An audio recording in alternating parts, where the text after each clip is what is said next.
Israel और Hamas के बीच जारी जंग से गाजा के लोगों का जीवन बुरी तरह तबाह हो रहा है।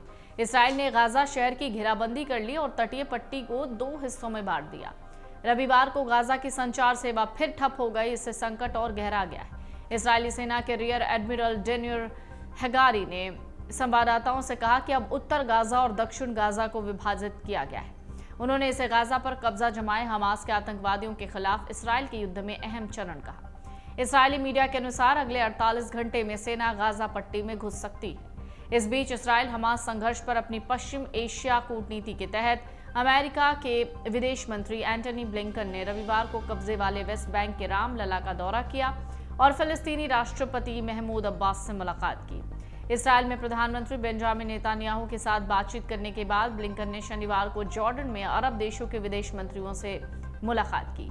पीएम नेतान्याहू ने जोर देकर कहा कि जब तक हमास द्वारा बंधक बनाए गए सभी बंधकों को रिहा नहीं किया जाता, तब तक कोई अस्थायी संघर्ष विराम नहीं हो सकता। अमेरिका ने आम नागरिकों को राहत देने के लिए इसराइल से कुछ वक्त के लिए हमले रोकने की अपील की थी, लेकिन इसराइल का कहना है कि वो गाजा में हमास शासकों को कुचलने के लिए अपने हमले जारी रखेगा। ब्लिंकन ने वेस्ट बैंक में अब्बास से ऐसे वक्त में मुलाकात की जब उसी दिन इसराइली विमानों ने गाजा में 2 शरणार्थी शिविरों पर बमबारी की, जिसमें कम से कम 53 लोगों की मौत हो गई।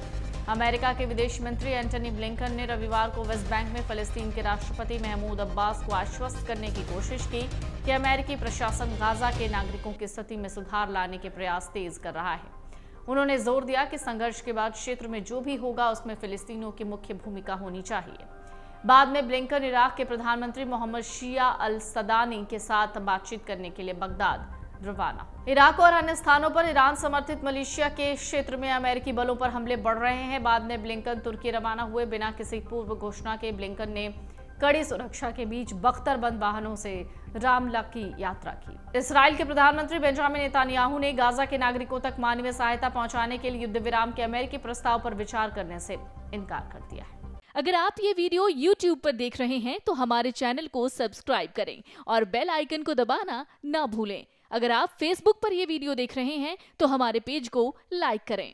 अगर आप ये वीडियो YouTube पर देख रहे हैं तो हमारे चैनल को सब्सक्राइब करें और बेल आइकन को दबाना ना भूलें। अगर आप Facebook पर ये वीडियो देख रहे हैं तो हमारे पेज को लाइक करें। अगर आप ये वीडियो YouTube पर देख रहे हैं तो हमारे चैनल को सब्सक्राइब करें और बेल आइकन को दबाना ना भूलें। अगर आप Facebook पर ये वीडियो देख रहे हैं तो हमारे पेज को लाइक करें। अगर आप ये वीडियो YouTube पर देख रहे हैं तो हमारे चैनल को सब्सक्राइब करें और बेल आइकन को दबाना ना भूलें। अगर आप Facebook पर ये वीडियो देख रहे हैं तो हमारे पेज को लाइक करें।